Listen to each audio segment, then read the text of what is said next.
You are listening to another AlwaysMoto production.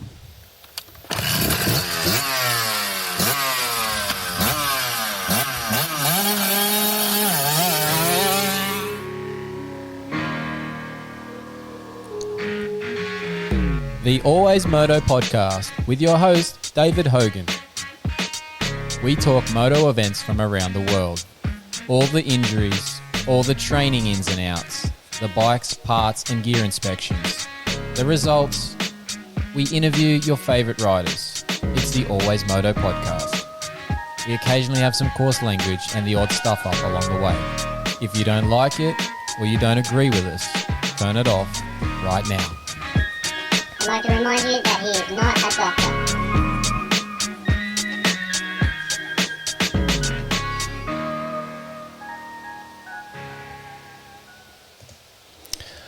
That's right, Moto fans. This is episode 181 of the AlwaysMoto podcast show. I say podcast, it's a show nowadays. We're live on the YouTube. It's proudly presented to you by technicmotorsport.com and duramoose.com.au and Yamaha Motor Australia.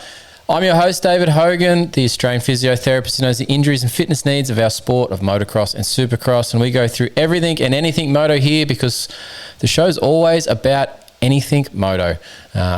This week's show, it's all about the Australian Pro MX series. It's kicking off this weekend in Wonthaggi. It's round one, finally, for 2026 in our Australian Motocross series, and we're going to chat through that with the contractor, Ben Grinly. We've got him on the line here. You'll see his beautiful face in just a minute. We're also going to be joined later in the show by an upcoming star in the MX3 side of things. We've had him on the show before. His jersey's hanging up in the background just before up here as well. We've got Riley Burgess, number 275, coming on. He's going to be a star in this MX3 season. I can feel it this year, so he's going to join us a little later on, which is awesome to have another guest on the show. But as always, all these bikes that we ride out here, the Hondas, the Kawasaki's, the Suzuki's, Yamahas, they all have something in common. They use KYB or Showa suspension, and they should be serviced with genuine parts and accessories. Now, KYB and Showa have an Australian distributor, and that's technicmotorsport.com. They are in Sydney, and they have shipping available ASAP. So why would you use non-genuine bushes, seals, wipers, and other consumables when these genuine parts are available, generally perform better, and are available the next day with the shipping that technicmotorsport.com has available to them? If you order before 2 o'clock on a day, you'll basically get it shipped out that same day, and you'll have it the next day if you do the express option. Now, they're doing their shipping with DHL, and if you're not in Australia, that's okay. Technically has a currency converter on their website. They have a shipping calculator, and they ship daily with DHL to most countries. So check out technicmotorsport.com for all your suspension needs. Don't forget our other show supporters, obviously Duramoose. Got those mooses in the bike, put them to good use over the weekend in the New South Wales Off-Road Championship. We'll probably have a quick mention of that at some point in this show as well. But Yamaha Motor Australia, we're going to be putting the WR250 to the test this weekend as well. We're going to an event, we're going to use it. Tech 167 3D printing for the cool parts for the bikes that you need printed up with the 3D plastic printing situations. They do some awesome work. Pivot pegs, and I'm going to mention a special mention. We're going to talk about it later, but funnel web filters as well. They're going to be hooking us up for the Yamaha here shortly, but put those things to good use over the weekend. It was dusty as conditions in Maitland for the New South Wales off-road. Now, we also have a few new things, and we're going to bring Benny in here to start talking about this, and we'll get his lovely face up and available. There he is. Look, it is the contractor on the screen. Welcome, Benny.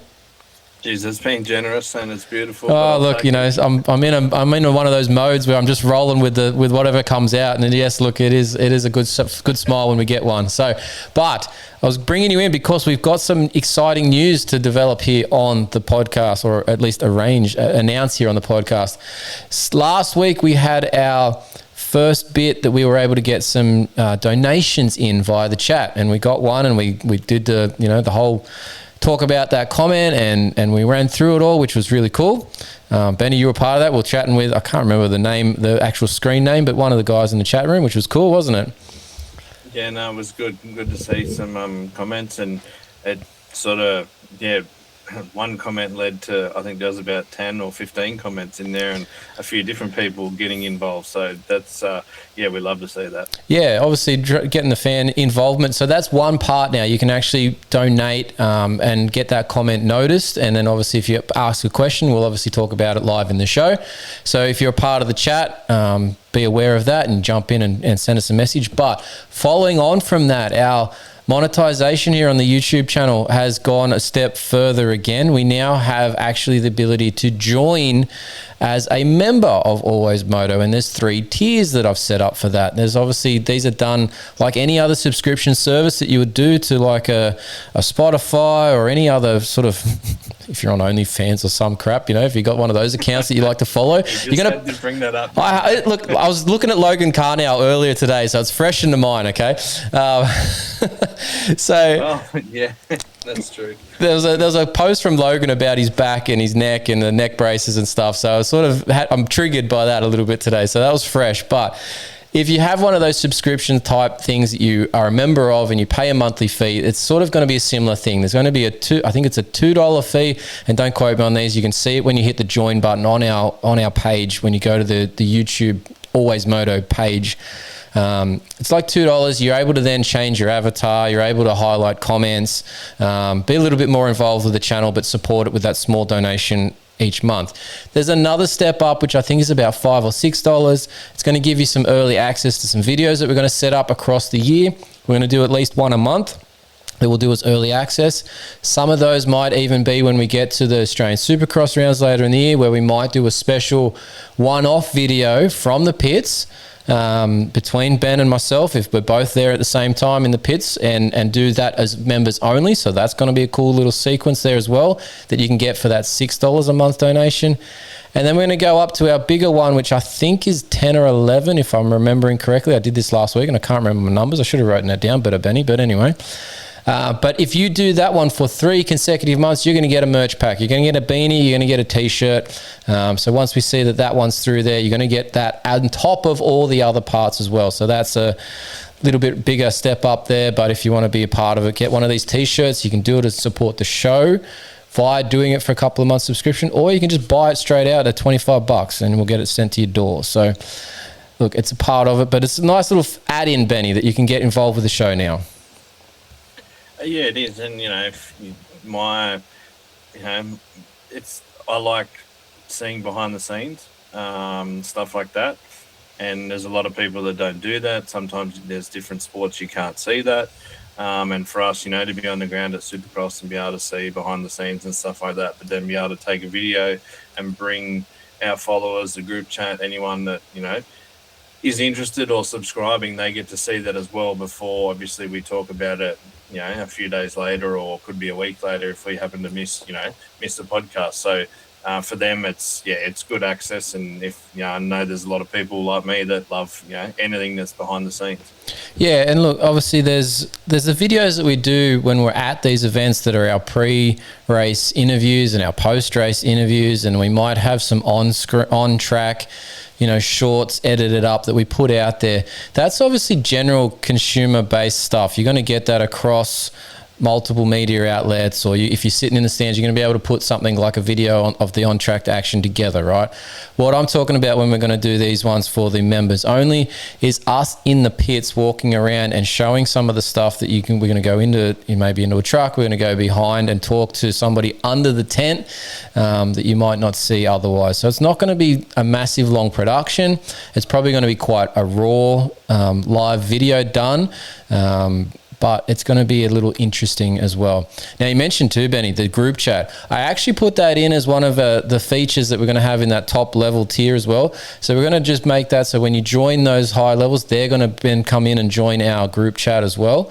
So we're going to put those in there, and you're going to get access to then being a part of the fantasy games as well that we've got going on, the different leagues. So it's all going to tie in that top level. So we're going to make that a little bit more exclusive moving forward. So yeah, bit of a change there. Yeah, and I think what's probably, how long do you reckon we've had the group chat now? It'd be a good... Oh, it's a good couple of years. A good couple of years when we sort of started the fantasy, when we could still do pulp fantasy. Yeah. I think we got up, over the 100 people in the group that we had there when we were playing. which sort of made the Instagram chat a lot bigger. And then unfortunately, obviously, we lost the Pulp Fantasy, but it's definitely grown in the last few years. Yeah, it's obviously a nice little group too. Like I think we've got sort of 20 to 30 members in there at the moment. I have to double check that one, but there's lots of different inputs from the motorcycle enthusiasts we've got in the group, at different points of their involvement too. So we see, obviously, we get shared, obviously, the crash videos that go around. So obviously that's a quick point to check where those all came from. You can see them there and not miss those sorts of that sort of action. But also you get some different insiders, because there's a few people lurking in there that know a bit more than they tend to let out elsewhere, and they can drop those sneaky, interesting tidbits of info in that group chat as well. So it's interesting to be a part of. And we do have Riley in there, who's coming up soon. We've got a pro rider essentially in there as well. We're probably going to get a couple more of those over the next little while, as well as this is part of the perks of being in there. So going to add a few more in there over the next few weeks as well. So there's more to the group membership than just paying to keep the lights on. Yes, obviously that's a part of this and how we need this to work. So we need your support. That's why we're doing this. But also we're trying to give you something in return. So it's not just you're paying us for nothing. You're paying us so we can keep putting these shows out weekly, but we're also going to give you some other access points that hopefully you haven't had before. So something cool. We've got this membership a part of it. So just go to the YouTube page. You'll see there's a join or a subscribe button. So there's the normal subscribe button, but then there's join the community button. And that's what we want you to do, is join the community and put some donation towards the page and the content. So but in terms of this week's show, I said we probably should just touch on the New South Wales off-roads before we go too far. Because I did race it.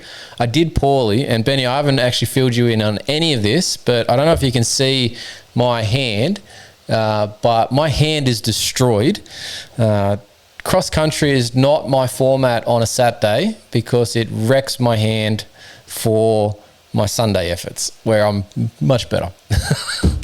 Well, I saw the photos on your story or the video, so I was actually going to bring it up. So I'm glad you showed everyone, because I did see it. It looked a lot worse on the weekend. Doesn't look too bad now, but I guarantee it still feels bad. Oh yeah, it's this one particular out here that's got like the red dot in it. One, it's cracked through the crease of the palm.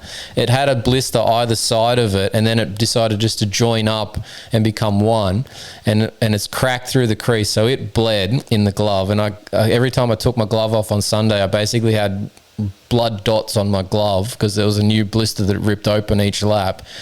And then I had to pull the tape off that I did have, and then stick pads in and then re-tape it, because I couldn't stick the tape to the skin anymore because the skin was peeling off when I took the tape off. It was an absolute shamozzle on Sunday for me. I was basically just a passenger on Sunday's laps, so that wasn't fun. But yeah, this happened. These started with about 2 laps to go in the cross country, so I absolutely didn't go very far. But it was a good time. So I'm glad it's you and it's not me.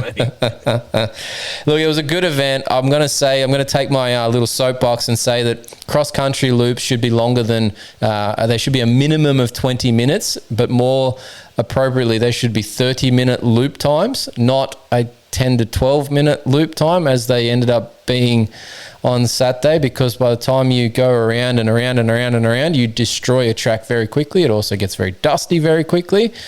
So that wasn't actually fun. So yeah, please, future people putting events together, consider the riders in the event, make them 20-minute minimums, probably more like 25 to 30s, and you'll have a much better cross-country experience.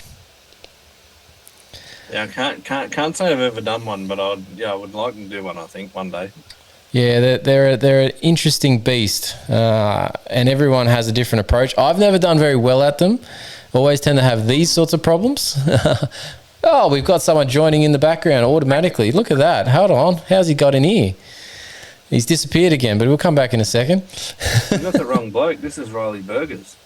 Got the wrong bloke. We're just having a little chat. Riley's jumped in early. How you doing, Riley?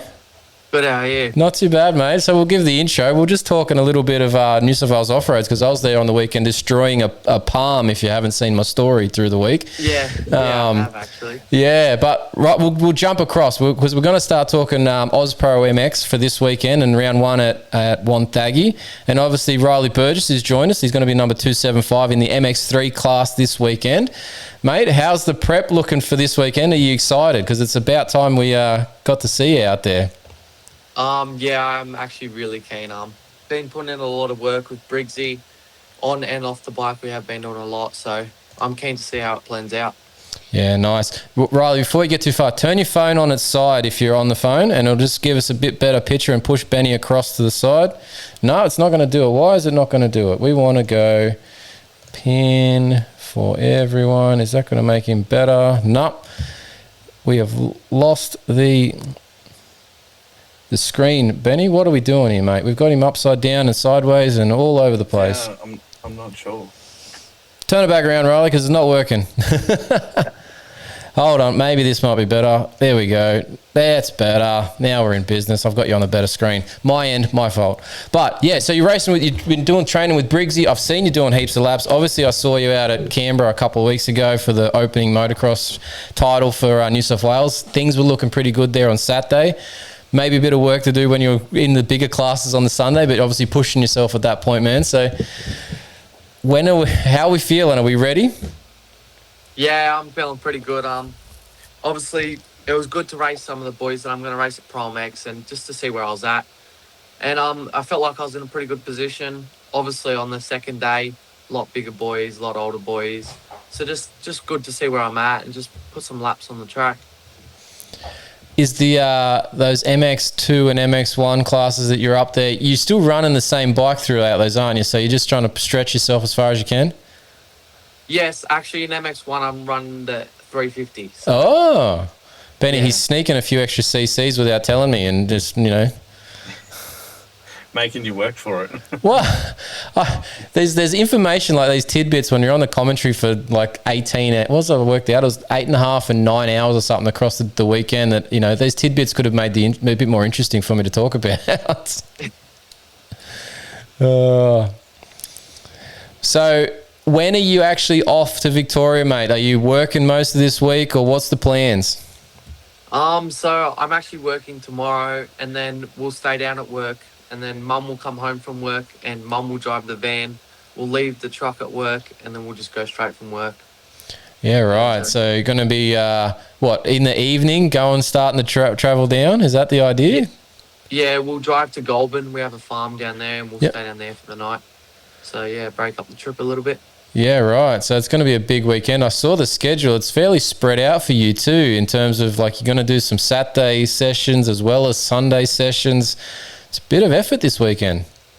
Yeah, it is a lot different to most rounds. But I guess it's pretty good because our practice and qualifying, I'm pretty sure, are separate. And then we've got to warm up the next day. So good time to learn the track and, yeah. You've been down there last year. Have you been there very often in terms of Wonthaggi and do you like it? Nah, that's the first time I've been to Wonthaggi. I actually really don't mind it. It's a new track. Not much to hate about it, but yeah, it's pretty good. Is it suit your style, the surface, like the dirt and stuff, or is it just it's meh? It doesn't matter either way for you. Honestly, it doesn't really matter. I try and adapt to it as much as I can, and just got to try and work with it. All right. So what about the series? We were an 8-round series, Benny. We've obviously looked at the schedule. We've talked about this before I think when it first came out a couple of weeks back, but we talked about the fact of how stretched out the season is, Ben, and there's like a month or more between some of the rounds. It's a long time, isn't it, Benny, between these? Yeah, and it makes it difficult, trying to train. I think we talked about it last year, the same thing, the riders sort of got to work out to, you have a little break, keep training flat out in that gap, or, it makes it hard for them to work out what they want to do. So, Riley, is that something that you like, the fact of how this series stretched out over it's nearly 6 months or something that's stretched out over? Is it good for you? Is it bad for you? Where are you at with it? Honestly, I don't really mind it. In the long big breaks, we we have jet skis, so we just go have some fun on the jet skis. Not always just riding. It's a bit of everything, so just not getting burnt out. And yeah, really good. Benny, Riley's probably too young for the Dylan Ferrandis. I'm on the jet ski comments that used to be out there. Did you ever hear that one, Riley? No, never. Oh, there's stories from back in the day of no, not Dylan, Christoph Porcel when he was on Pro Circuit Kawasaki, and he wouldn't be out training on the dirt bike. He'd just tell everybody he was out on the jet ski during the week, and he'd just train on the jet ski, you reckoned, and that's how he was so fast. So. I think the jet ski is a pretty popular thing to do off the side by the sounds of it. Are you open water jet skiing on those things, or are you up in like the Hawkesbury River or something, Riley? Where are you? No, we actually go out like go out Gosford or Dora Creek. Yep. Out that way, it's pretty good there. Yeah, okay, yeah. Well, it is a good crossover. It does sort of link up, and I guess the more accurate reference these days would be Julian Beaumare doing flat water ski races and stuff as well. He's world champ or something, I think. So clearly it crosses over.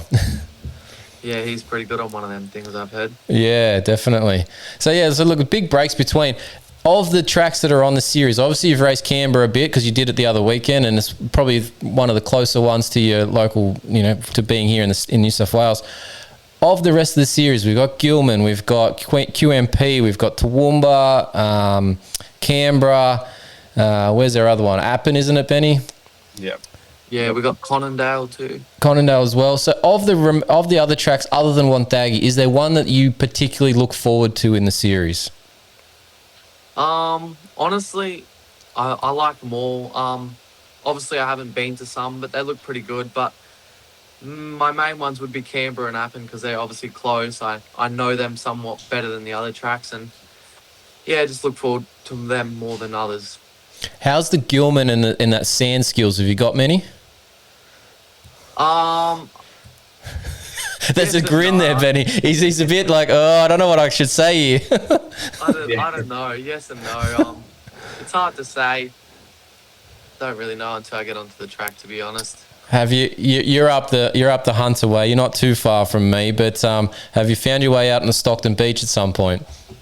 Yes, I have gone. All right, so we've got Benny. We've got some skills. If he's been on Stockton and survived and made it way back off the beach, he's got something, right?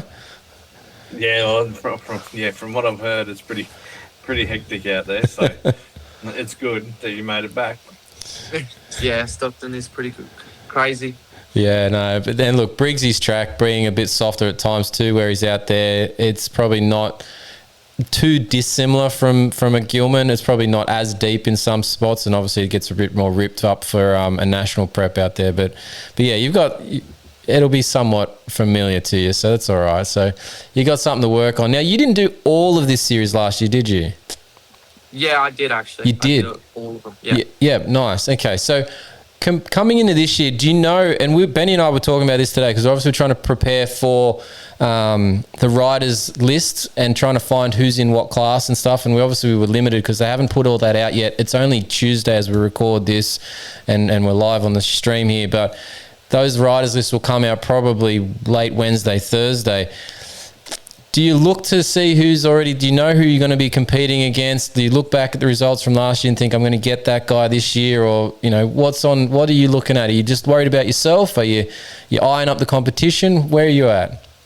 Honestly, I try not to worry about that too much, but obviously I know who's going to be there, who I've got, and who's really going to be up there with me.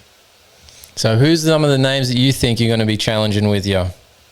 So there's Devo, there's Fuller, there's Shax, and there's the New Zealander Hayden Draper. Oh, yeah. There's a couple others as well that will be pretty good, but yeah, they're just the main ones. I feel like there's a little bit like it's opened up because I believe that Cade Kingsford's going to MX2 this year. So obviously the defending champ is out of that class. It's changed things a little bit from that side of things. So there's having him move out sort of leaves a bit of a hole that somebody can fill in terms of maybe taking over and being a dominant force, or maybe we get a bit of a mix-up and there's a few of you that are up the front. But I feel that you, and particularly Jack Devson that you mentioned there, from that race at Canberra, You guys are going to be good. You're going to be up the front, I feel like, in this one. And there's also, because we've got some younger guys, I noticed that, like, I'm not sure for 100% certain, but I saw Seth Thomas's name on the list because he's obviously just hit the 14 point to join in. So you've got that other end of the scale where somebody's getting their feet wet for the first time too. Yeah, definitely. It's definitely a lot harder when you first come into the series. Like, obviously the nerves. Like, I know from my point, the nerves and stuff, it was pretty crazy. I mean, Seth's been on the world stage, so might be a little bit different for him. But I feel like some of the newcomers, they'll be up there, but not top, just as of right now. Well, you've got such an age range, Benny. This class being from 14 to, I think it's 18, that's such a gap between the development physically of a young man, right? Yeah, there's a big gap, and like you got to think about the lead in, obviously, all the training that you might be training with, people that are older than you, and you might feel somewhat comfortable with them, but then race day comes, and I can just imagine it's a completely different beast. Then you got to worry about qualifying, then you got to worry about lining up and the gate drop and whatever else. So I could imagine, the nerves would be right up high. Riley, how old are you now, mate? Because you'd be getting towards maybe this being your last full season in it before you age out, yeah? Yeah, I'm currently 17 right now, and then I'll be 18 in September. Yeah, so this would be your last shot at it. So does that mean that when you come around to Supercross that you're still eligible for that, being that you switched? Yeah? Yep, because you started this season. Yeah. Yeah, nice. So we've got one last season in the SX MX3 classes for you, so trying to make it worthwhile, I gather, mate. Yeah, definitely. Well, look, I've got another question for you that's a little bit off topic, and I wanted to check in. I don't know, did you guys watch back any of the coverage from Canberra and its live stream? Yeah, we watched them all back and watched obviously mine and Flynn. So I was gonna ask. I'm glad you brought up your brother Flynn, because he had a moment at the beginning of his day, or a couple of moments, let's say, because he had a couple of bike issues across his different classes. But I always hate when those moments pop up and somebody's having a tantrum, let's say, and it gets caught on camera and you never know what to say, but you got to try and move along. But did anyone have a little word to Flynn about how he handled himself in that moment? Because he lost his cool for a second there, didn't he? Yeah, he definitely wasn't happy because in the 85, actually, in practice, his rear shock, the bladder, exploded and lost his rear shock. And then 65, it was first or second lap come around. Yeah. And it seized. Yeah, So, he was having. I will say he was having an absolute shit of a day. To be honest, I'm not surprised that he lost his cool, but it's just a perfect timing that our camera guy literally cruises across, and there he is right in the middle of the screen, just going, give it. I think he gave the bike a 1-2 uppercut sort of situation, and then we wanted to get away from it. But yeah, look, just terrible timing. But he bounced back. He ended up on the podium at the end of the day, so it wasn't all bad. Yeah, he did ride well in the 85. 65, he has a few things to fix up, but the 85 he rode really well. Does he get out and train with you much, or is he, school time and your work time not line up too often? Nah, he actually trains. He actually has a cycle bike, and normally when I'm running, he cycles with me. He's normally a little bit faster than me, so obviously it pushes me and pushes him too. So that's nice. That's good. Yeah. Well, look, you're gonna have to watch out for him probably in another 5 years or so, because you'll be into it and he'll be just sort of cranking along. So something to keep an eye on. But yeah, the family's obviously quite fast there, and the mum and dad are looking after everything pretty well by the looks of it. Yeah, mum and dad are doing very well. Yeah, they're doing very well. So is Flynn actually doing there's 85s this weekend as well, isn't there, at Wonthaggi? He's not a part of that, is he, or is he too young? Nah, he's too young. He's just doing 65 Cup. Okay, cool. Yeah, nice. All right, he'll get his moment later in the season then, so sounds good. Benny, you got anything else for Riley before we let him go? Yeah, I got one question. So you're just talking about sort of the anxiety and the nerves. What, and obviously going off last year, what are you more nervous before you started, motocross or supercross? Which one gets you more nervous? To be fair, my motocross, I don't know if it was something that I don't know what happened, but I really wasn't nervous at all. I was pretty good. Gained a lot of confidence, and then Supercross, I honestly wasn't too bad after I got that podium at Cronulla. It really boosted my confidence a lot, so it was pretty good. I wasn't really that nervous, to be honest. Yeah. He's cool as a cucumber on the start line by the sounds of it, Benny. Yeah, yeah. No, there's a lot of people that aren't. You hear the stories of Zach Osborne throwing up before each race. Oh, that's disgusting, to be honest. I don't know if I'd want to be sitting next to him on a start line, eh? Like, Jesus, you'd have to put a splash zone up or something. Yeah. So yeah, no. Like I said, there's people that like I have never done a gate drop, but certain things I get really nervous at, and then other people they don't. So it's just one of those things. That's why I thought I'd ask. Yeah, nah. Hope it stays the same way this year. It's definitely a lot better when I'm not nervous. Makes it easier to twist the throttle and let the clutch go if you're not clinging to it for dear life. So, yeah, it does help. But obviously, this year might be a bit different on that side of things too. If a few results come your way, then there might be other things that start to play on the mind that you should be doing better than potentially you are along the way. So just keep a level head, man, because this year could be a bit different than previous years for you. Yeah, that's what we've been working for. Hopefully we can do something. Really just going all at it. Now, you've got, if I'm not mistaken, it was 20-minute motos that you guys have got to do plus a lap, I think it was. So plenty of physical effort going to go in here, mate. So hopefully all that training you've been putting in and the lap times and stuff, work out to your advantage here, mate. Yeah, it is a 20+ one. So hopefully I've been doing a lot. So hopefully it really shows what I've put in. Now, you're going to be. You've got the Boyd's Moto racing cap on there. Is Boydie got the truck going down for the Aussie stuff as well? He had it there for the New South Wales round. Yeah, Boydie will actually be at ProMX state titles, and he will also be at Supercross. Nice. Well, hopefully he can be a nice calming influence on you at the gate as well, mate. Yeah, hopefully. Is he better at it than Dad? I gather Dad got booted for Boydie now that he's moved the truck in the thing for the gate and the pit boarding duties. Is Dad okay with that? Yeah, Dad's not very good. He's not very good at spelling or writing, so I can't really read the pit board. He's thrown him straight under the bus, Benny. He's probably sitting across the table from him, ready to throw something. Yeah, he will be when he sees this. If we see him run into the background and just give him a flying knuckle or something, we know why.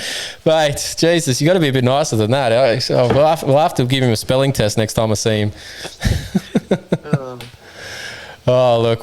Anyway, on a light-hearted moment to finish. So, look, Riley, good luck this weekend. Good luck for the series. Obviously, you got a few things coming up. I'll see you the week after at Lakes again for the state title. So, busy couple of weeks for you. So, put your best foot forward and we'll see how it all plays out for you, mate. All right, thank you. I appreciate it. No dramas, Riley. We'll catch you throughout the season. All right, see yous. See you, mate. Good luck. Thank you. All right, Riley Burgess jumping on there, having a good chat, throwing his dad under the bus for the spelling efforts. He's going to cop that one at some point, I'm sure. Anyway. To one taggy. Oh, hopefully he doesn't have to text one taggy to anybody. Maybe that's a problem. I have a problem spelling one taggy anyway. Jeez, Riley. All right, but he is a. I didn't want to say to him on the phone while he's there. Maybe he's still going to listen to the rest of the show, but I tell you what, Riley is a good shot at having a bunch of podiums, if not a few race wins, and maybe more this season. He is quite capable. The effort that I saw from him at Canberra at that opening state title round was pretty impressive. And obviously, he got that podium last year at Cronulla with the Supercross. He probably was capable of a couple more if he didn't make a few mistakes, Benny, in a couple of those key times in those SX3 races. The sky's the limit for Riley Burgess this season in MX3 for me. Yeah, and like you said, once he got that podium in Cronulla, the confidence just grew, and you could see that in Melbourne at the AusX Open. You could see the difference, I think, between Cronulla and then. So yeah, this year it's going to be a big year for him, and like you said, I think there's definitely a few podiums in there at each discipline, motocross and supercross. I think he'll be there, or thereabouts in both of them. Yeah, he touched on a couple of the other riders there that he was mentioning, so we might as well stick in that MX3 class and just close that out while we're there. But I think I mentioned about Jack Devson. He's going to be on that WBR Yamaha. That he was the one challenging Riley at Canberra in the MX3 class at our state titles. The two of them had a massive battle in their first moto, and then the two of them actually had a bit of a dodgy start each in the second moto and worked their way through that pack. And the two of them were very evenly matched, but slightly different styles of riding and ability, the way they got to the front and the way they kept their speeds. But Jack's going to be an interesting to keep an eye on as well. And like I said, for me, the interesting one, if he is actually he's on the list for having a registered number, but like I said, he's only very young, as in Seth Thomas. He's super fast when he was on the 80s last year and the 125s last year in the state titles and at different supercross rounds and whatnot. He could be, not this year, but he could be surprise packet maybe at the end of the year. But definitely it's going to give him some growth for the next few years. This is development stages for him, and I'm looking forward to seeing what he can do coming up. Benny, do you remember Seth and seeing him out on track? Yeah, I remember, and I think in between that, he's done a fair bit, and I think Riley touched on that as well. So he's got plenty of experience that should help him get there. I guess it's just the mental side, whether he can. Whether he's not fazed by the bigger boys that are a lot older than him, or until he gets to, that same sort of age.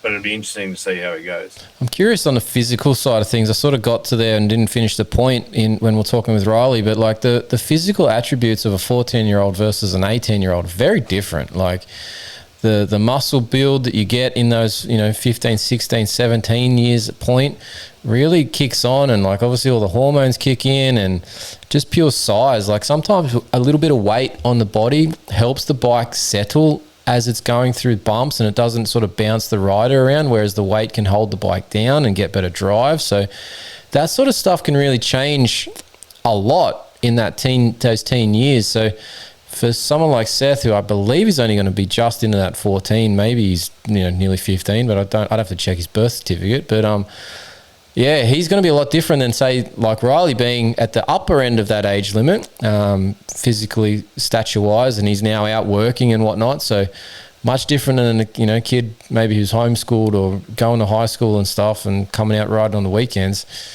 Yeah, very different picture, right? Yeah, and I think too with obviously growing up, we've heard a few different riders say that they had one riding style and then they grew that little bit in a few months and they had to completely change their riding style. So he's also probably got to deal with that at some point as well, not too far away. Well, I think you're touching on your favourite rider there, Cincerulo, talking about that. I can see that's where you're going, but I can't remember which, and this is crossing sports here, but think of this one, hopefully will give you a clear understanding for listeners or viewers watching and that on this one. There was a tennis player who was developing and was very good in their teen years, but they had that massive growth spurt, and they went from obviously knowing the length of their forearm and where the racket was to then hit the ball in the center of the racket and, obviously make good contact. They then grew, and they grew 6 inches, and their forearm length changed like 2 or 3 inches in length. So all of a sudden the racket head went from being, here to out here, further down the line. And so instead of hitting the ball in the middle of the racket, they were now framing all of their shots because they lost the perception of where their hand and the racket was in space because of the length. The lever changed, their arm length changed, and it took them a couple of months to relearn where that position of their hand and racket was, just purely on the growth. So, and that would be the same for Cincerulo, who went from being an absolute midget on a 250F to being a monster because he went to over 6 foot, and had to change his style, and a lot of things changed with him. Unfortunately, injuries mostly impacted his change because he had them during his development phases as well. But there's a lot that can happen there. So, yeah, just a different crossover example that I thought might illustrate that pretty well. Yeah, and it was, there's obviously he was one that I was talking about. There was someone else, I can't remember who though, but I've heard it, more than one, but I can't remember who it is. Actually, I think Chase Sexton has a similar story about that as well, because they talk about him on a YZ85 being an absolute midget, which you cannot see looking at him now. The guy's a, pretty solid unit. He's not massively tall, but he's a solid, taller guy. But yeah, I never seen photos. I can't say I've seen photos of him as a, a young YZ85 sort of rider, but apparently he was a small dude. So I think he was one that had to. I think his dad Keir has spoken about it in some interviews where he talks about the fact that he still sees Chase as like riding the bike like he's a small rider, but he's actually a big rider on a bike nowadays. So yeah, similar. Yeah, well, there's plenty of problems there, but that's for another day. So we're moving on. This is an Aussie preview show. So let's go back to the top. Obviously, we were talking New South Wales off-road when Riley jumped in. The event itself was pretty cool, but we're going to move on from that one. That one is just a stepping stone that we'll talk about in terms of the series for later on in the events coming up, so we'll get to that. But let's get back to Wonthaggi, round one this weekend. MX1 is obviously where a lot of the focus is going to be, and the eyeballs are going to be for the two big contenders here that were battling it out last year, and unfortunately didn't get to see the end product come out because of an injury that ended the season and the run that was the points lead for Jed Beaton by, what was that, round 5, 6 that he went out, I think it was. So basically, you're just noticing the group chat, aren't you, Benny? Yeah, I just saw the comment. Don't play tennis. Yeah. Good one. Good on you. It was an example of a growth spurt. Anyway, Jed Beaton went out after the Canberra round, which I think was round 5, so he missed 6, 7, and 8. But he was the points leader and looking like he was going to be the one that put the screws on that title and claim it. But unfortunately, injury, that broken femur, took him out of it.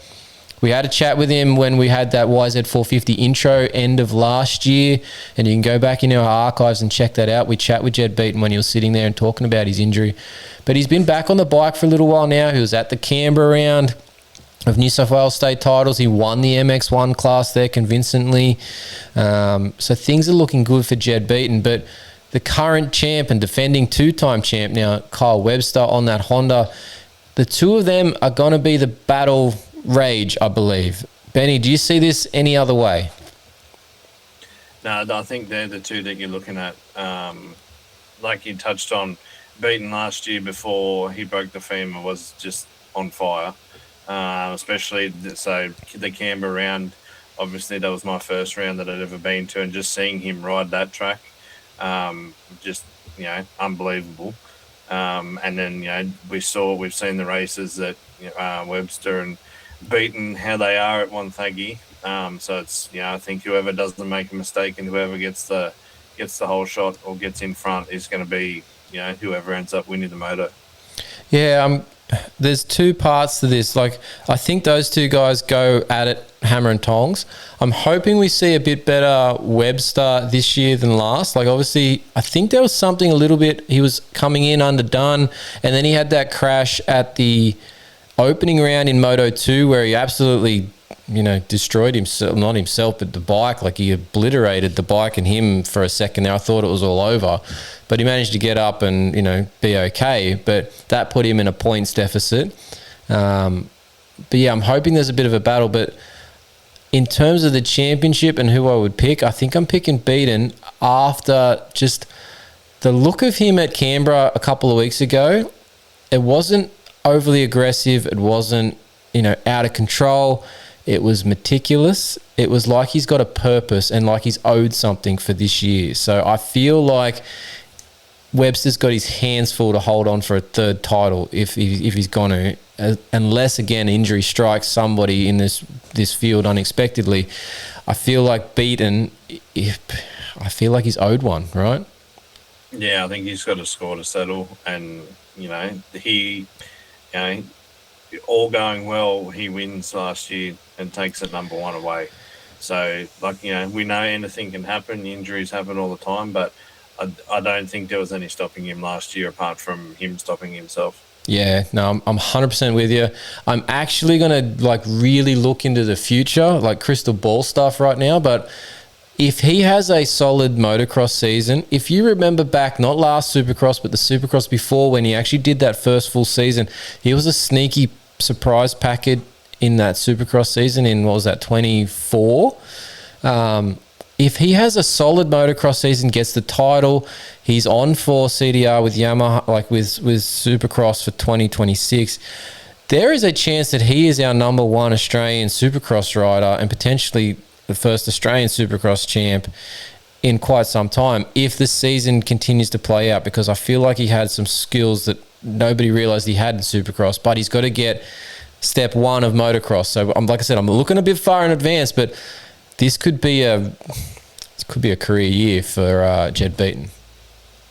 Yeah, it's a possibility. And like you said, he was sneaky good in the Supercross, and I don't think anyone really expected that. So I doubt he's probably been on that much lately between then, but hasn't had to, hasn't needed to. Yeah, but because he hasn't had to. But yeah, it'd be interesting to see, without injuries, hopefully that he gets there. How he actually does. Something to watch out for. Now we're talking Kyle Webster, obviously on the Honda Racing Australia bike there, the defending champ. Nothing against Kyle. I like Kyle. I like the fact that how competitive he is. I just feel like he lost that little bit of a step to Jed Beaton partway through last year. He's going to have to find that if he wants to challenge and keep this title running for the third year in a row. It could well be Webster's again. There's some tracks on the circuit that are very good for Webster, Gilman being one of them. Wonthaggi's one of them, but it's good for Beaton as well. So we'll have to see. It's going to be great entertainment and great theatre from the two of them at the front.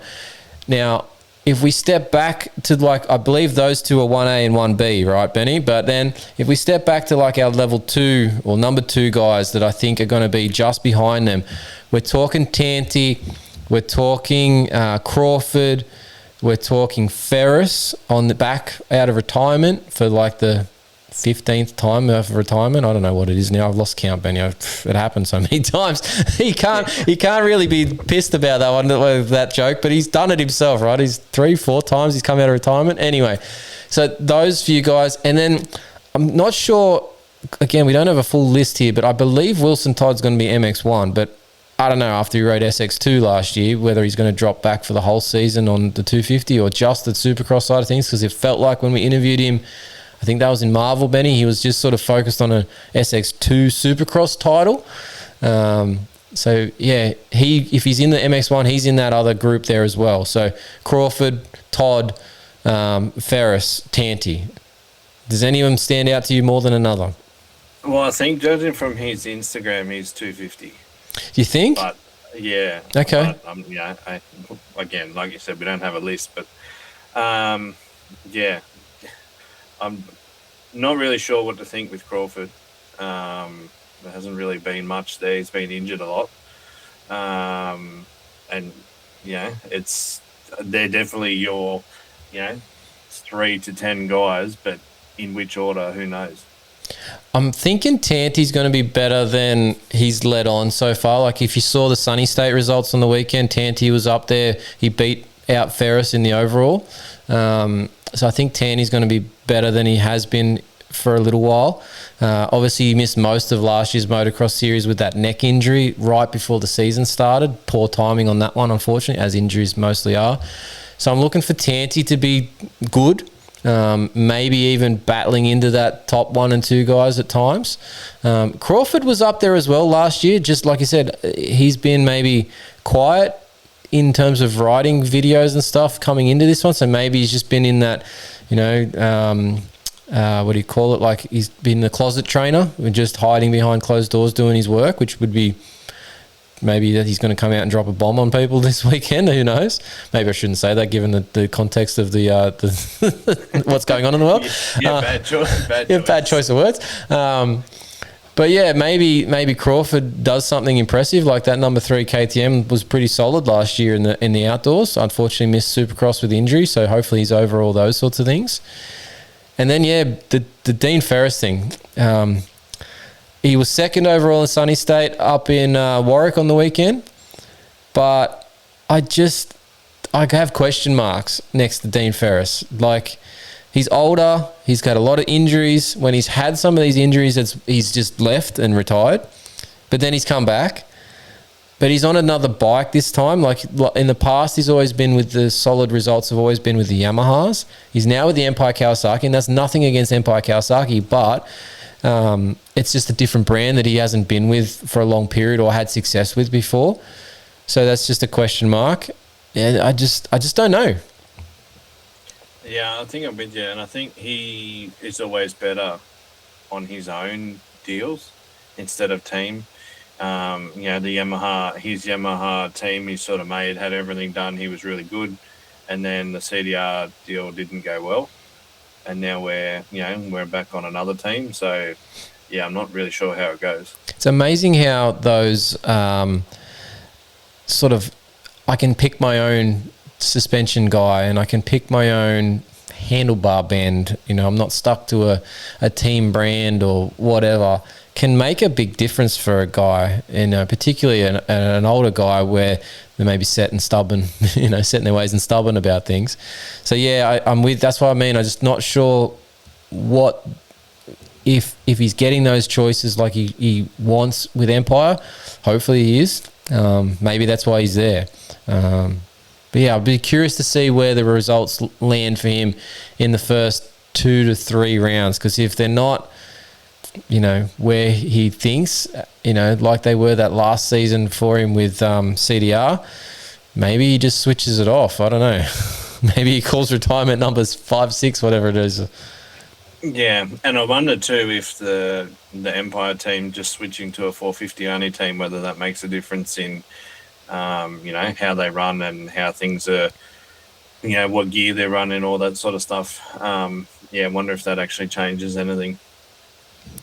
Yeah, it's that's an interesting move for me too, because they've obviously split their resources. Maybe they were able to get better support from Cowie or their other sponsors by just being the 2-bike team and the one class. And so obviously Brad West is the teammate we're talking about, we're alluding to with Dean Ferris. So Ferris is going to be the 111, Brad West is going to be the 100 in the series, and it'll be the first time that Brad West has done like a full Australian series in the pro level, I believe, particularly MX1.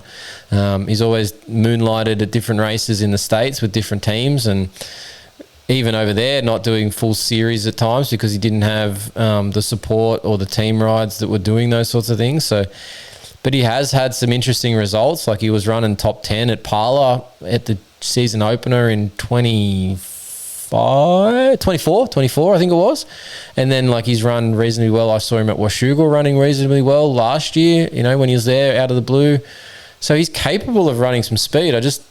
You've never seen him consistently in a particular series and in a particular mode. So don't know what you're going to get from Brad West, really. Yeah, I'm not sure. One thing I will say, though, is those bikes this weekend with their special Penrite liveries look really good. Yeah, I did see that. That was cool. They have a very unique look. Like it is the 100-year anniversary, supposedly, for Penrite oils in racing. So, yeah, they have that unique look. Funny that we go to those things. We have such a short series and, maybe a more budget-conscious efforts for some of these teams. But yet that one has been busted out and they're going to look really cool at round 1. So they're not even going to be green for round 1, which is interesting given they're a Cowie team. Yeah, and if they go off anything, I'm pretty sure this is just me being, what would you call it, not superstitious, but so the Penrite team ran a special 100-year livery at Bathurst last year, and they won. So let's just see how those 2 bikes go with the same sort of setup. I don't think you're gonna get that one, but could be wrong. We could have a couple of bike issues. We could have a crash or something. So yeah, maybe. We've got a point here from our man Helltech in the chat as well. He's asking about maybe Zach Watson or Levi Rogers going up a notch. I think they went up their notches last year, if I'm not mistaken, for Levi Rogers particularly, when he had that ride with Beta 2 years ago, I think it was, and then he went to that Privateer. Was he the Brisbane Motorcycles effort this year for the Yamaha, like last year for the Yamaha? So I feel like he's done that step up. I don't know how much more he's going to jump unless he needs another consistent year, and then maybe he gets a team ride, and that's where he then sees the next big step up for Levi Rogers. But he's got to do another consistent year and bridge that gap, make the teams look to him, because at the moment they're impressed, but they're not buying, if that makes sense. Yeah, I think the Zach Watson one, I'd be interested to see how he goes on the KTM, but he was a bit of a surprise last year. He finished quite well, so it just depends how much time and if he's adapted to that new bike or not. Whether again, I think that was not as obviously not a factory bike that he had, so it'd be interesting to see how the KTM deal goes. Now, the other other rider I've got listed on here that I was going to bring up was the Husky mounted and team owner for that T-Dub Raceline Husqvarna is Todd Waters. Now, Todd was down in Canberra as well. Another one of those riders I got to see up close and commentate on for the live stream there. He ran well in one of the motos. He obviously smoked everybody. He was running the vet class, Benny. So Todd Waters was in the over 30s class. Interesting to note. But he was mentioning more just a pure fitness issue last year, just not being fit enough. And that's why he was running a couple of classes at Canberra, trying to get some more laps under the belt. I don't know that he has that top-end speed anymore. Like, he's obviously capable of winning motos. He's done it at, GP level, I think, back in the day. But now that he's just that, the team owner, he's the MX1 guy that's sort of maybe not the championship contender. He's in it, but he's not in it for the I don't know how to put this one, Benny, because it's not rude. I'm trying to be rude. I'm just pointing out that he's maybe not at that top. I'm willing to send it to the max degree level. Yeah, I think you're right. He's probably, I think he's in that, not probably 6 to 12 range, somewhere in between there. He's been doing it a long time. I guess he can't take that as, talking bad about him with, where he's at. I think he still obviously just enjoys it and he'll take what he gets. But, I think it definitely between 6 and 12 at least, I think, because you've got crashes, injuries, stuff like that. So it's possible. Yeah, no, I will say Todd did ride really well down in Canberra, and he is capable of still putting some good results in. I just don't see him being too often podium threading. I feel like he's just back of that most of the time. So we'll see. We'll see what he pulls out. Interesting comment we've got in the group chat, Benny. We've got a weather comment from Roost Thrower. He's also donated. Thank you, Roost Thrower. But he's asked about the comment of the weather and whether it's going to be cooler or overcast so they don't get heat stroke. It's been brutal weather lately. But we get to our weather. Seeing as we're bringing it up, I'll bring it up now. We've got our weather segment ahead of the weekend that we normally do on the show, but we'll do it now just for Roost Thrower. And surprisingly, now Wonthaggi being, I call it the bottom of the world because it's basically on the coastline at the bottom of the mainland Australia. That's what it feels like. Yeah, and sometimes the weather down there is absolutely unpredictable. I've been there, it's been absolutely scorching hot. I've been there, it's absolutely freezing and you feel like you're in the Antarctic. I've been there and I felt like I was going to get blown away, and I've also been there and felt like I was going to get washed away. So it's an unusual place because of that proximity to the ocean and Bass Strait essentially at that point.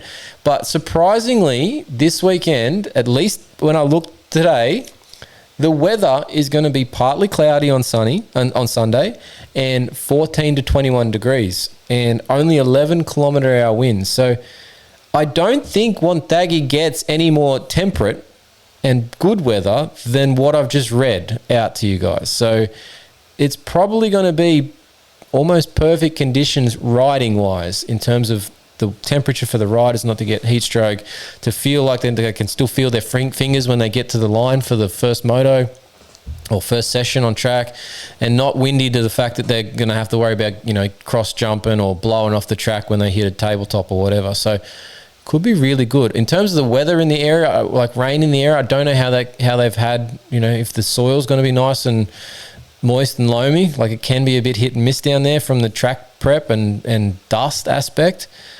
But generally, looks like it's going to be a good day weather-wise, Benny.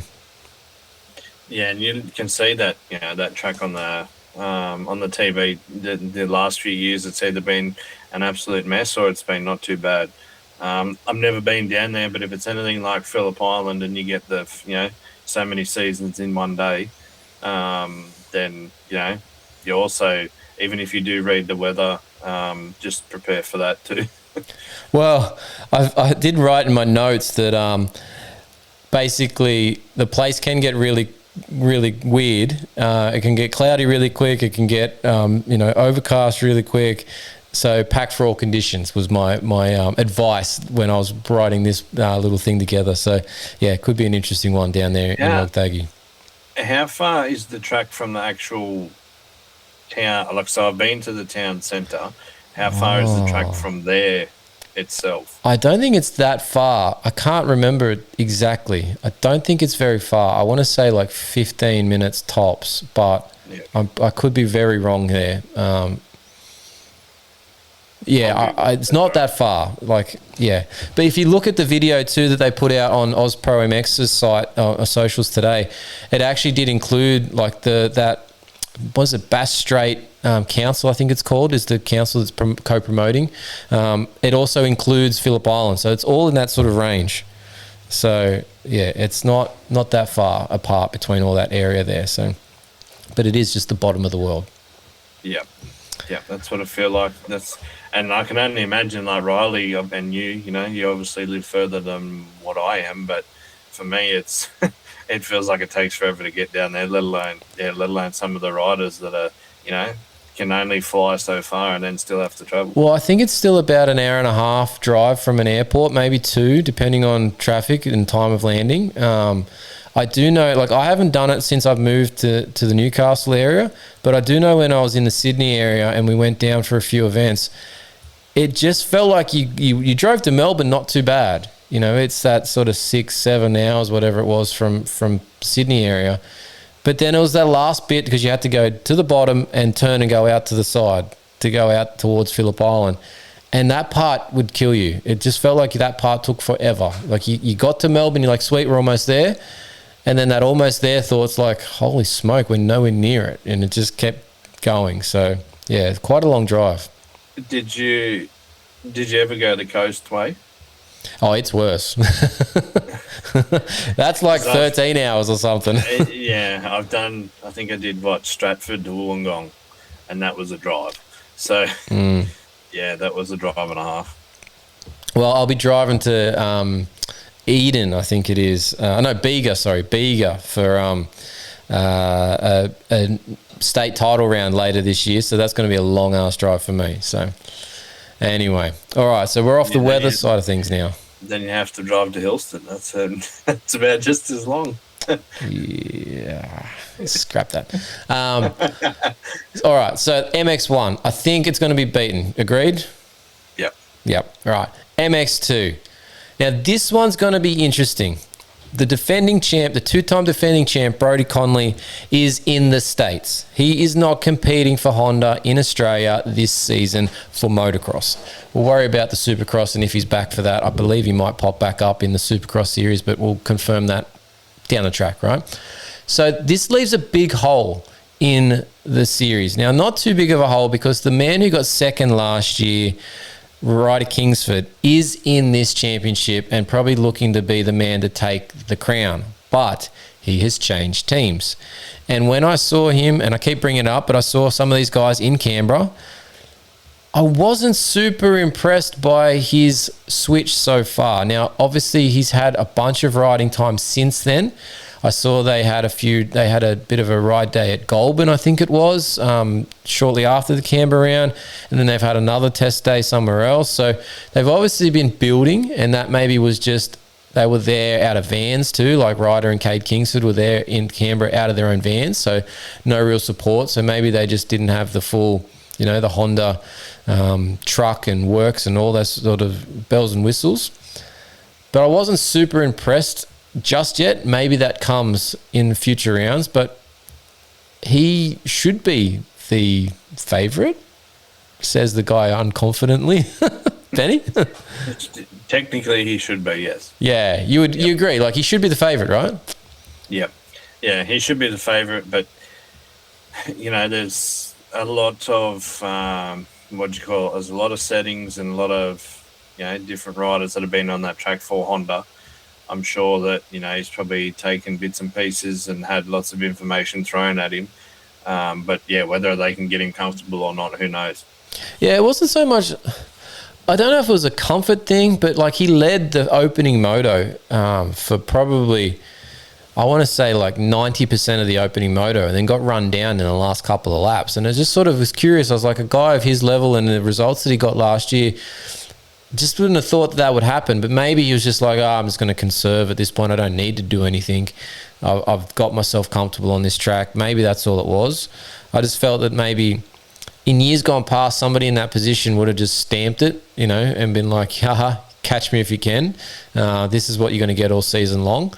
Maybe he's just not in that position later in the motors. Maybe that's where the comfort was maybe not quite there just yet.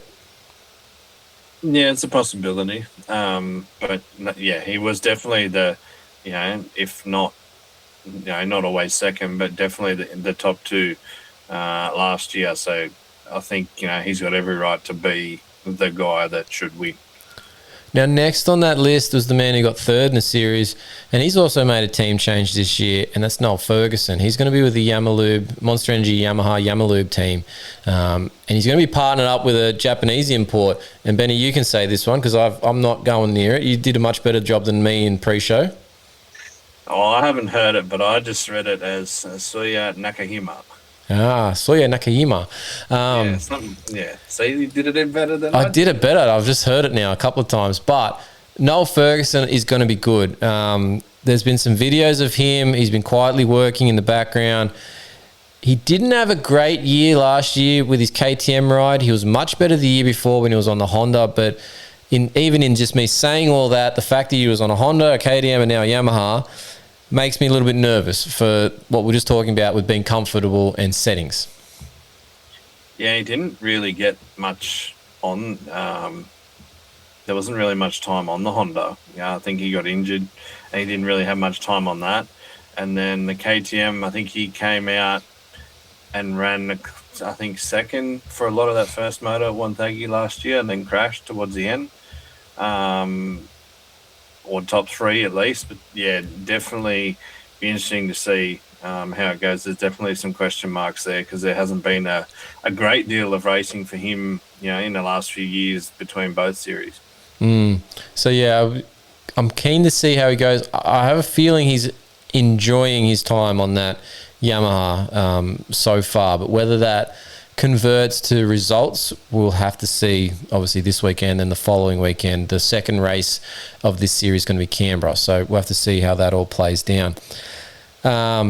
And yeah, Roos Throwers made another comment. At least Conley won't run away with the wins. Yeah, very true. It has been a very Conley-dominated class in the last few seasons. So having him not there will help open up the results, unless Ryder Kingsford just does fill that void and just basically takes what he probably needs. It probably feels he's earned, right? So we'll have to see how that goes out. But in saying that, his younger brother, Cade Kingsford, we believe is stepping up into this class as well. So there's going to be a bit of a Kingsford on Kingsford battle here. Do we see Cade battling straight away at the front, Benny, or do you see this as a building year for Cade Kingsford? I think he might show some hints here and there. He might surprise us, but I think it's going to be more some, hints, probably back end, top 5, 6 range. And maybe, maybe 1 or 2 podiums towards the end.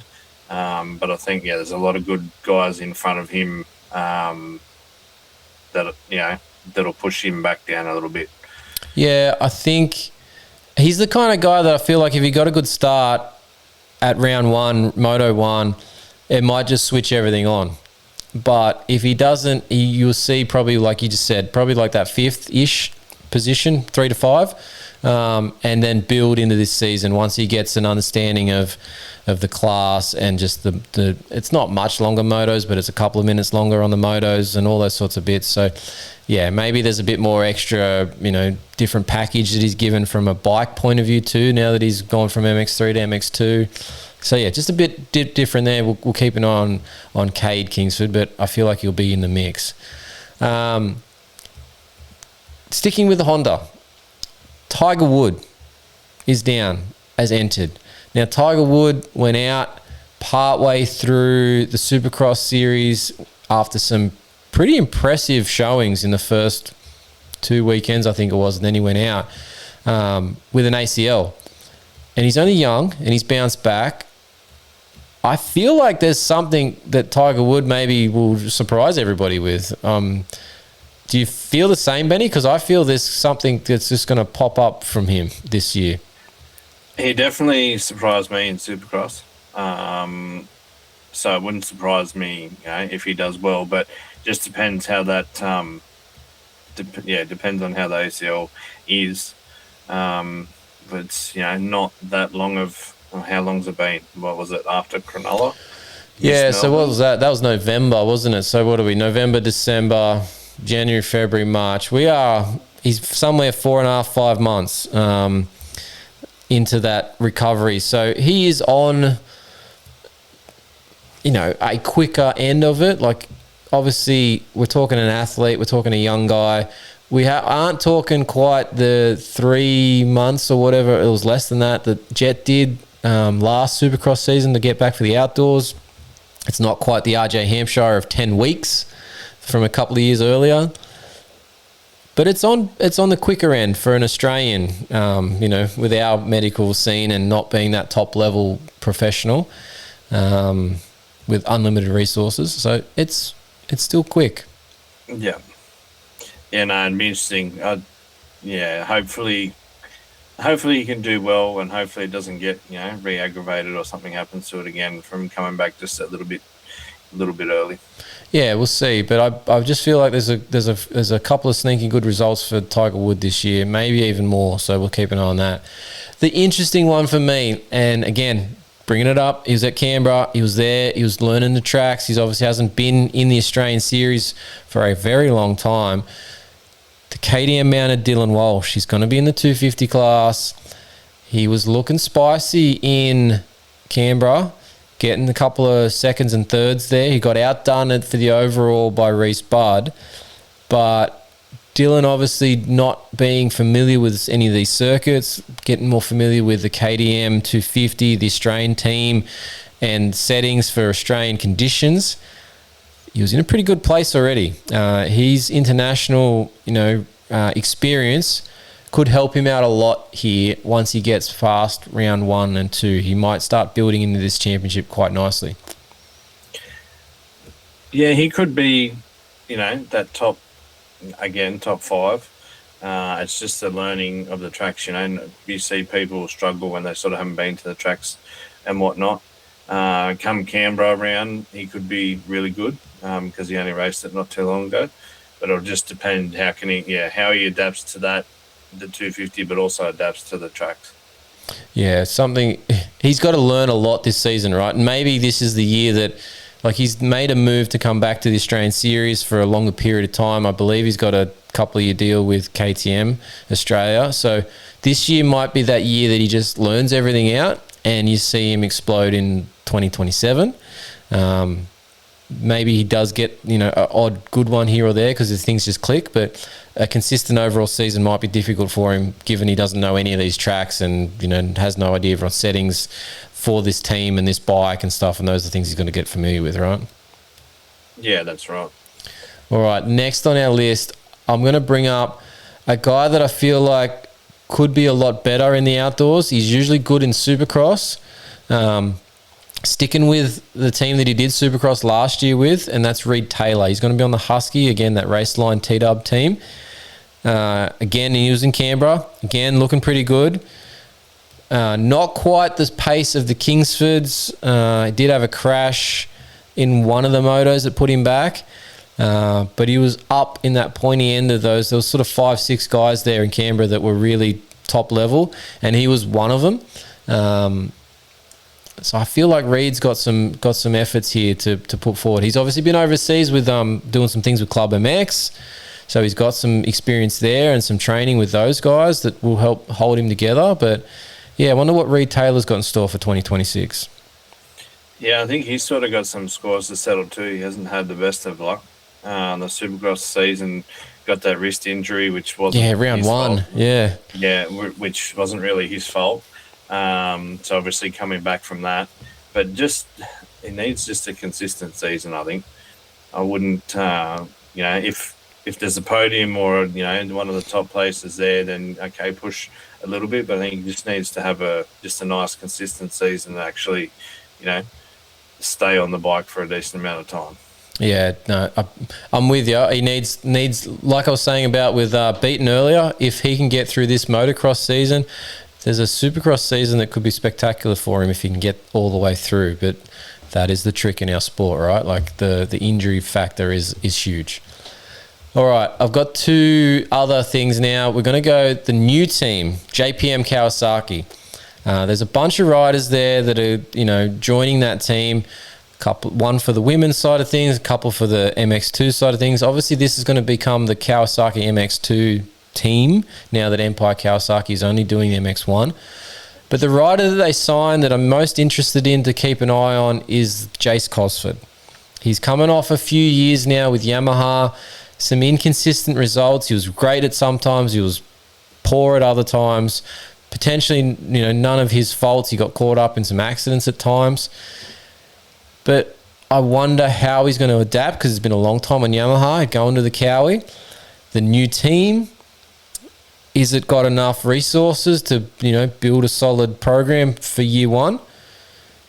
What's Jace Cosford got in store for you, Benny? I'd just like to be able to go and interview him this year and him have a smile on his face. That would be a start. He is always a bit frustrated with his results when we've walked up to him. Yeah, we haven't been able to because he just hasn't had any luck whatsoever. I think we talked to him on the floor in Wollongong after that night. That wasn't any good for him. I think we went to talk to him last year at some stage that we didn't even get to because he got hurt.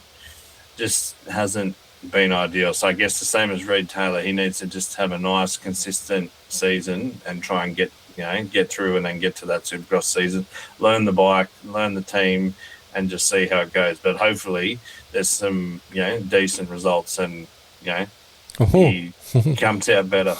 Hold the phone. The chat is providing some interesting information that we might not be privy to, but there's talk, and I don't know if this is true, but if you read the chat, there's talk that he's quit that team already.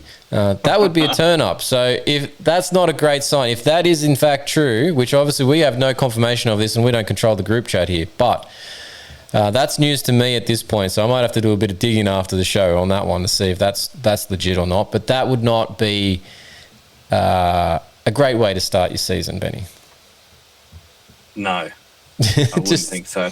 Very simple answer. No, I wouldn't think so. But yeah, I'm just looking now just to see on the Instagram. Any posts anywhere? Yeah. Keep an eye on that one. It's been on his story. He's posted 3 things today, and it says all locked and loaded, ready for one taggy. So yeah, well, look, maybe that's a bit of a stretch of the imagination for the information there, but maybe it's not. Maybe it's going to pop out tomorrow. Maybe it's just maybe he's on a Kawasaki, not a JPM Kawasaki or something. Who knows? But let's see.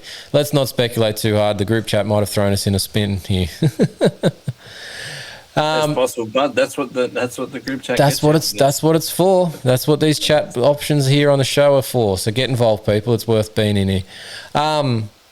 The rider that stood out the most to me in pre-season, and I think it's because, one, I've had a few interviews with him now over the years and sort of, got a little soft spot for him after him becoming a dad and putting out some cool content with his kid, and then obviously him having a big accident there in Wollongong, and, I checked in with him straight away after that, and he was, really just open with us and happy to chat and just a dead set good guy. And he's on a new ride this year. He's after a couple of odd seasons for him. When I saw him in Canberra, he had that spark in his eye. He had a good run in the first couple of motos, and then he got a really good run running down Jed Beaton, and then he got a whole shot in the final moto and led from start to finish. And I just saw a confidence growing back, and that person I'm talking about is Reese Budd. He's on the Moto Coach Honda team this year. It's a new team as well, so maybe there's some issues there with that side of things. He's getting support from different places to try and build a rocket ship of a 250 Honda for him. I know a little bit about what's going on there. I had a good chat with the guy that might be building that engine, and some of the things that they've got going on. And the one that he had at Canberra wasn't the full package yet, so that was giving me some good vibes as well. But I felt like Reece Budd had some confidence just emerging in Canberra, and then I saw he got some decent results in Sunny State as well, just the weekend gone. So I'm feeling a Reece Budd resurgence in 2026, Benny. Yeah, I'd love to see it. Everything you just said is 100% accurate. Really good bloke. Always has the time for us. Pretty sure at Newcastle Supercross they were running late to get their sushi order while we were interviewing him, and he was like getting phone calls and whatnot. That's right. And, Yeah. Just doing the interview, not worrying about it. So yeah, he's been close and thereabouts. I'd love to see him get some good results this year. Yeah, I think I'd love to see every moto. I'd love to see him at least, top 3 and fighting for it. I feel like it's possible.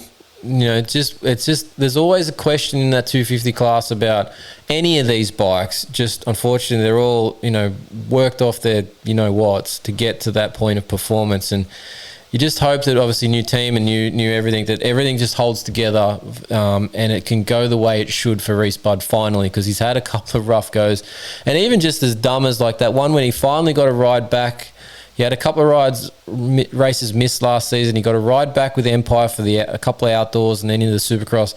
And that first race back, he has a little crash. He stands up and he gets cleaned out in the legs by Caleb Barham, who ultimately is retired now. And that's the news that we should bring up as well. But just out of the blue, like it was a mud race. Caleb, no fault of Caleb. He couldn't see anything. He just hit him, but he hit him in the legs and, just tried to help Reece out with some rehab stuff there after that one. But just some odd situations for him. So I just want things to go well for him. And like I said, I just felt that the man that was standing in the pits in Canberra, and particularly the one that was standing on the top of the podium at the end of the weekend for MX2, just had something different about himself and everything that was going for him. It was good. So, yeah, looking for Reece Budd in 2026. So we'll see. All right, now, these motos for MX1 and MX2, they're both 2 moto formats, 25 minutes plus a lap. So slightly different from AMA side of things. It's 30 minutes plus a lap, or plus 2, sorry. So a little bit shorter on that. It fits in our TV schedule a little better. The MX3 is 2 by 20s plus a lap. And then we hit the women's class, Benny. We've got the women are going to be pretty much, I think they're every round, if I'm not mistaken, for the season, if not almost every round.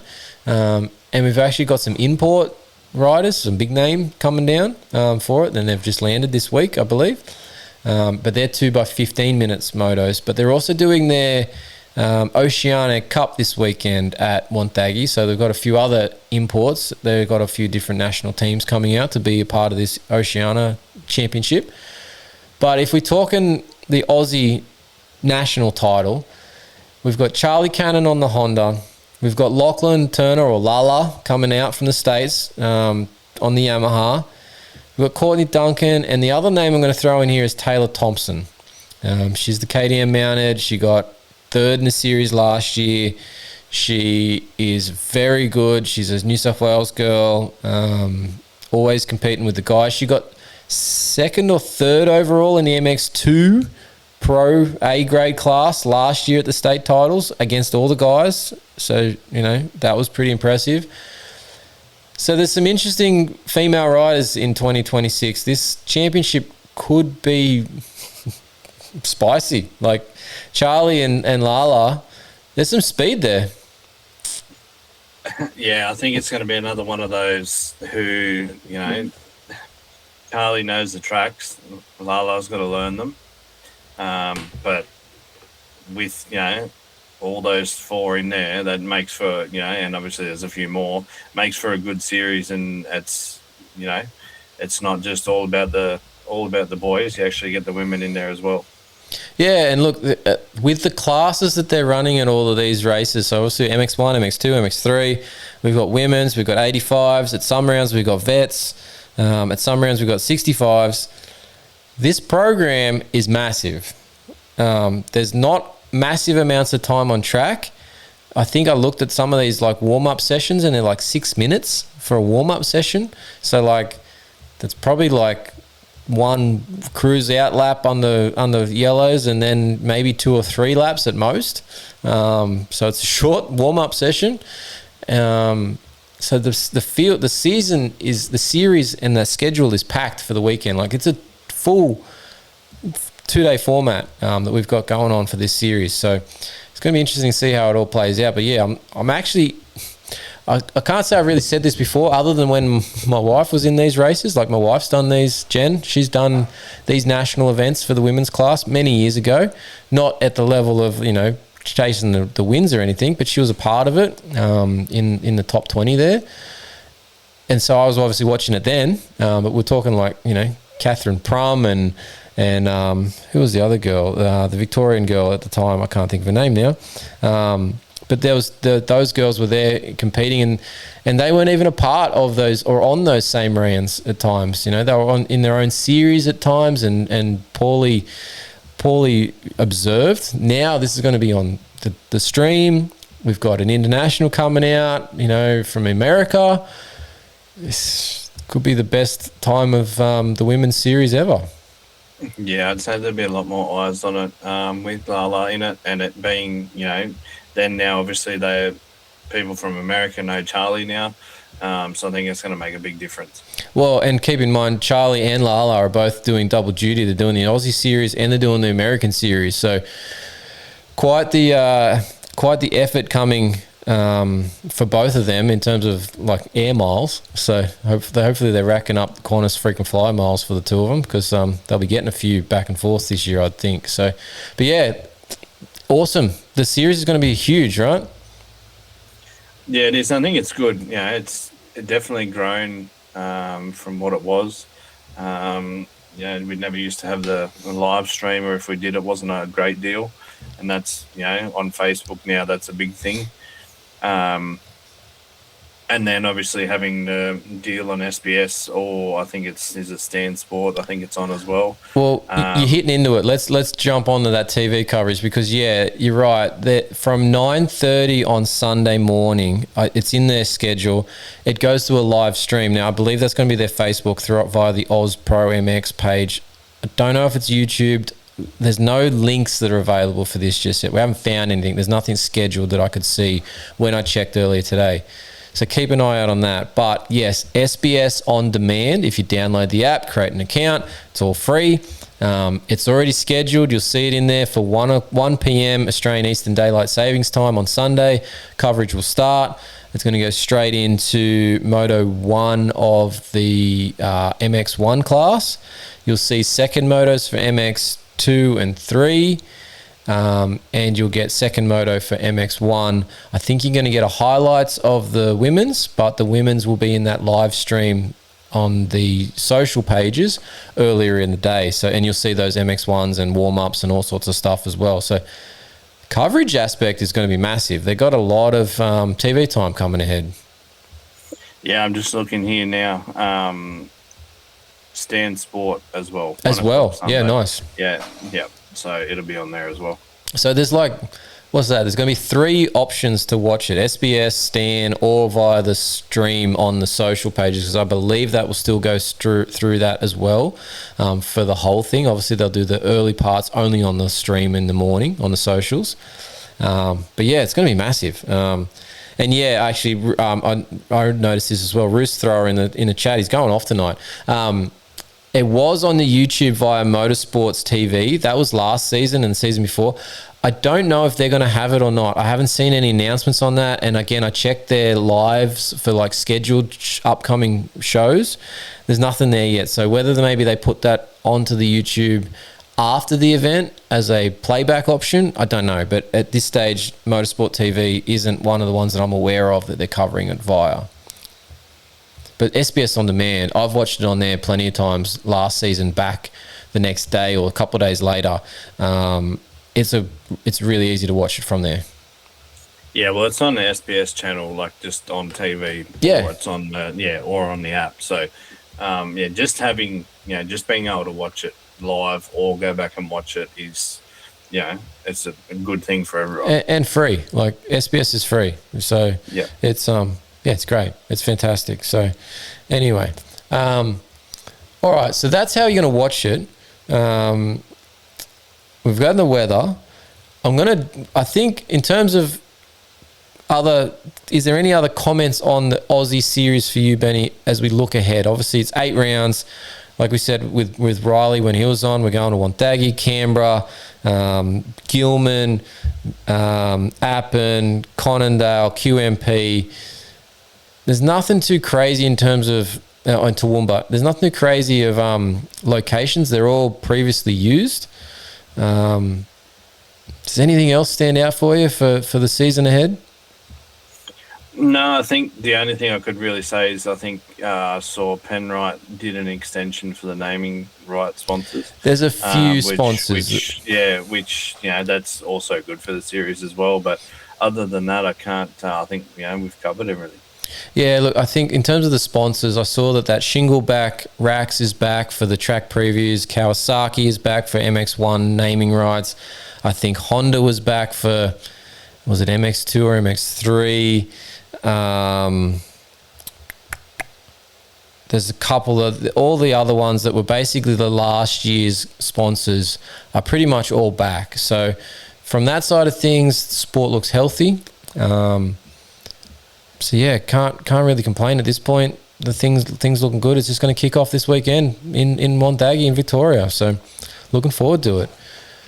All right, I think that'll wrap up the preview aspect, Benny. So plenty to do, plenty to watch. We're going to do a quick product inspection because I've got a highlight from the state titles this weekend that I need to talk about because they're also going to support us for the WR, the Yamaha that we've got. But air filters are massive, Benny, in terms of whether you can keep running in an event or whether you get stuck on the side because it's clogged up with dirt. Now, dusty events suck dirt for a lot of reasons. But the funnel web filters, have you seen a funnel web filter? I have, yes. How unique is their design? One. It's very different to anything else. That pyramid design is very, very, very clever. It's massively increased the surface area. Like I was able to run my filter all day in the cross country, and then I changed it that night, and I put another one in, and all day the next day without having to change it throughout the day because of that surface area increase that pyramid system does for it. And I had no issues with power or stalling because it was suffocating.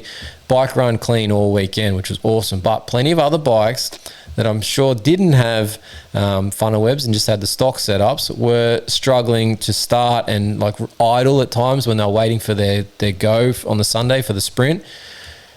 So the funnel web filters, if you're in the market for a new filter, you should get yourself a funnel web. They are sensational. Not only that, they're an Australian company, they're Australian made and Australian distributed. So support the Aussies, get them. Now, the other part of this story is lots of people complain about different air filters, and it's not necessarily the air filter's fault.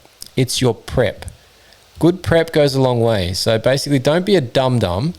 If you're not oiling your filter properly and you're not fitting it to the cage properly and you're not connecting it or clamping it or mounting it with a screw, depending on what the setup is on your bike, because each bike is different. But if you're not doing all those things correctly, you're basically a dum-dum, because even if with the best filter, which would be a funnel web, you're stuffing yourself.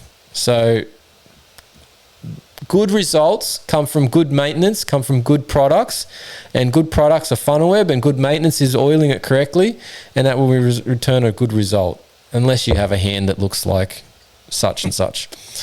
And then you have an average result, which is what I got. I got 7.5 on the weekend. So anyway, in the vets.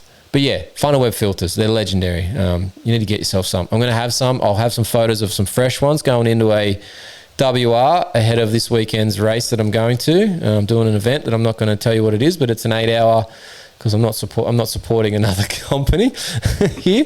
But I'm going to an event because my wife is turning 40, and Benny, guess what she wanted to do for her birthday? Ride a bike, I guess. Exactly. Yep. It's got it in one. So I said to her, whatever you want to do, darling, we can do it. She said, we're going racing. I'm like, sweet, let's go. So that's what we're doing for the weekend. Just going back to the what you did on the weekend, was there any Starks doing it after your latest reviews? Was there any out there? There was one that they didn't ride in. Brock Graham's been riding one for a little while now, and he didn't ride it in the cross country. He rode a petrol bike, but he rode it on Sunday and missed the overall by 1.5 seconds, I think I saw. So, and all weekend, both myself and Jen, apart from in the cross country, were both saying how much we wish we were on a Stark at that point.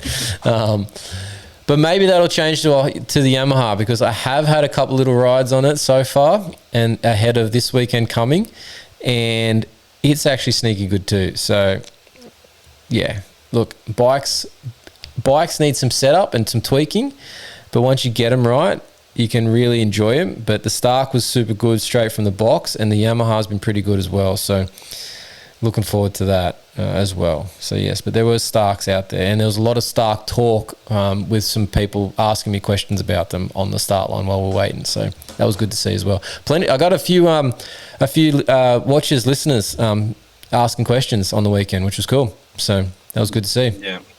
I actually ran into someone this week and here, a listener, one of my mates. I didn't actually know he listened, but he does. And he's like, what are we talking about this week? And I said, Hey.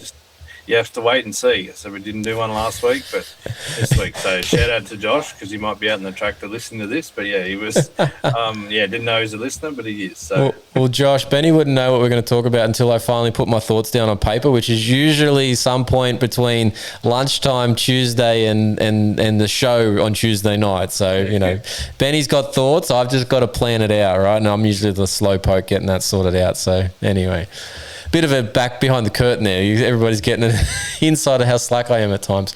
Got a full-time job, people. This is on the side gig. Yeah.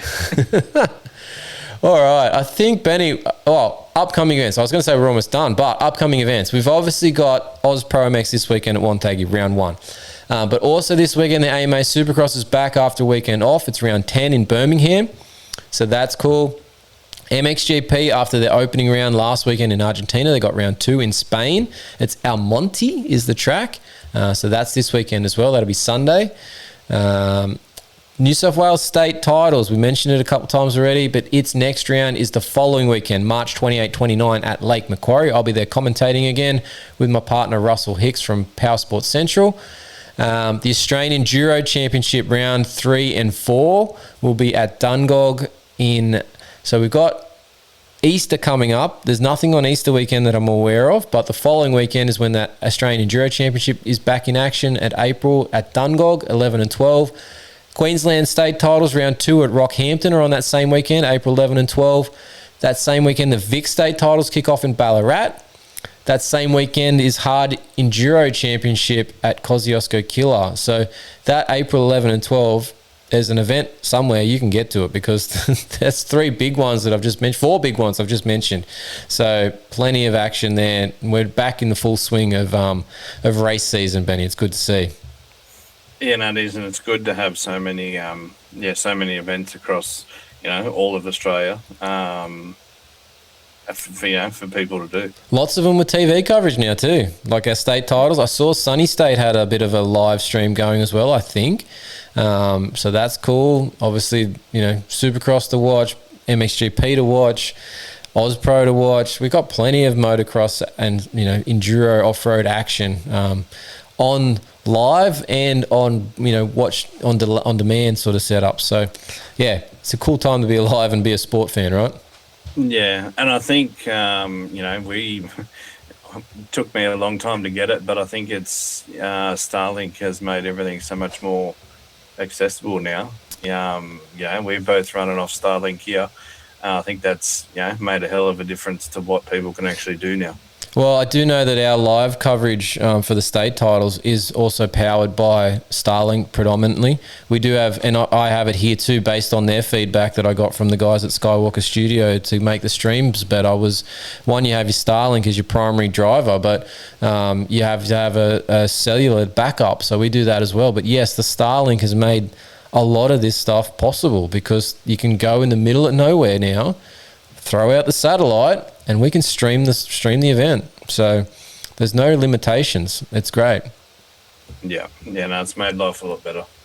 All right, let's just have a quick jump back to the chat and point out that Roost Thrower has dominated, but he's saying that the ABC coverage in the 80s was better. I doubt that, but I wasn't old enough to see that coverage. Benny, were you old enough to see the coverage in the 80s? No, mate. No, he says, no fucking way. No. Anyway, so yeah, look, Roost Thrower, you've been at it. He's keen to see Courtney Duncan smoke Charlie Cannon. I'm not sure how that's going to go. I think Charlie Cannon's going to be quite the handful in the Australian series from the MX Women's. And he does also concede that he thinks that it was Caleb Barham that was actually the one that was out at Kawasaki, not Jace Cosford. So Jace Cosford, I think he's safe with JPM. You throw a spanner in the works. We caught it hook, line, and sinker, and we went with it. And then maybe we're off. So anyway, we'll claim the bum steer from the live chat. So look, it's great to have everybody in the chat. If you haven't been a part of it, if you didn't realize it was a thing, obviously we're live on the YouTube stream on Tuesday nights from 7:30. I'll say most Tuesdays because I'm always a bit sometimes when it hit and miss when the day job kicks my butt, but.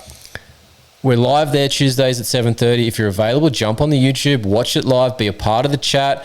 Like I said, you've got now the community to join. You can pay a subscription and help support the show. You can donate during the chat and get your comments talked about throughout, which is what we're doing for Roost Thrower. So I appreciate your donation. We love it. Thank you. Thanks for being a part of it. So Benny, great show. Thanks for being here, man. Appreciate your efforts as always. No, it's all right. Thank you. It's good to have one after missing out last week. Yeah, my fault 100% entirely. So I apologise for that. But we had to get some things ready for the weekend and didn't have enough time to do everything. So we had to scrap one thing and it was the show. But we should be back next week after the weekend's efforts here. Obviously, we'll be talking a bit of state titles coming up for that weekend ahead because I'll be on the coverage again. And we'll be able to review what happened at the AusProMX, and we'll probably try and get a guest or two to join us and talk about how their day went down there, and we'll go from there. But that's it for this show. Make sure you're following us on all the social channels. We're on X, we're on Instagram, we're on Facebook. Obviously subscribe to the YouTube channel. If you want a t-shirt order, if you're not going to join via the community on YouTube to get that top level and get a shirt, you can buy one direct. You just need to email info@alwaysmoto.com and you can get that direct from us. If you're checking out our written content, you need to head to fullnoise.com.au because we've got it all over there. I forgot to mention this at the start, but all the sponsors we've got: technicmotorsport.com, duramoose.com.au, Yamaha Motor Australia, pivotpegs.com, Tech167 3D Printing. If you check our bio or the show description, there's links to all of them. And if we've got a discount code, which we have done for a few, and particularly Duramoose, they're in those show notes and the bio as well on the social pages. So check out those, use those codes. It helps support us as well. So, and it'll also get you discount. So win-win, right? All right, that's it. Thanks to the wife and kids for letting me get this done. And we will see you at the track.